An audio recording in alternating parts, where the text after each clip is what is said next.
Welcome back to my YouTube channel. আজি আকৌ এটা নতুন ভিডিও আপোনালোকক দেখাবৰ কাৰণে আইছো। ভিডিওটো হৈছে আমাৰ ঘৰৰ ওচৰে খুৰাজনৰ প্ৰায় 14-15 দিন হ'ল গাহৰি পোৱালি দিয়া। তাকে আপোনালোকক দেখাম বুলি ভাবিছো।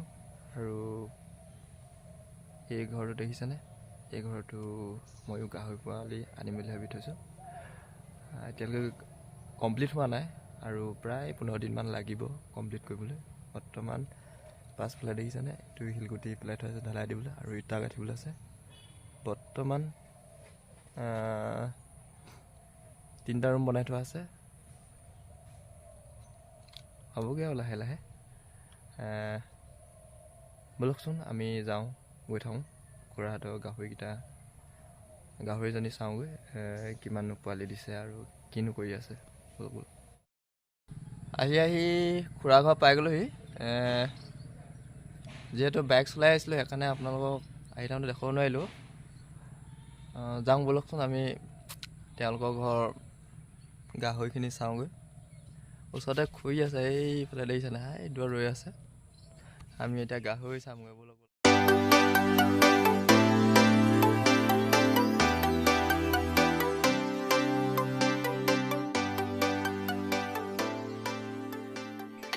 এয়া খুৰাহঁতৰ ঘৰৰ গাহৰিজনী দেখিছেনে? কিমান ধুনীয়াকৈ শুই আছে আৰু পোৱালিবোৰে মাকৰ গাখীৰ খাবলৈ আৰম্ভ কৰিছে। দেখিবলৈ পোৱালিবোৰ চব মাকৰ নিচিনাই আৰু এইটো গঁৰালতেই মাকজনী আগতে থাকে। এই গাহৰিজনী প্ৰেগনেণ্ট হওঁতে প্ৰায় 10 মাহ লাগি গৈছিল। তাৰ পিছতহে পোৱালি দিছিল আৰু পোৱালিবোৰ এতিয়া প্ৰায় 20 দিন হৈ গ'ল। এতিয়া দেখিছেনে পোৱালিবোৰ কেনেকৈ মাকৰ গাখীৰ খাই আছে। 30 দিনমান হোৱাৰ লগে লগে সিহঁতক দানা খাবলৈ দিয়া। পোৱালিবোৰ প্ৰায় 45 দিনত বিকিব পৰা হৈ যাব। আৰু চাওকচোন, এই আমাৰ খুৰীয়ে কচু আৰু পচলা দানা বনাই আছে গাহৰিজনীৰ কাৰণে। আজি ভিডিঅ'টো ইমানেই আছিল।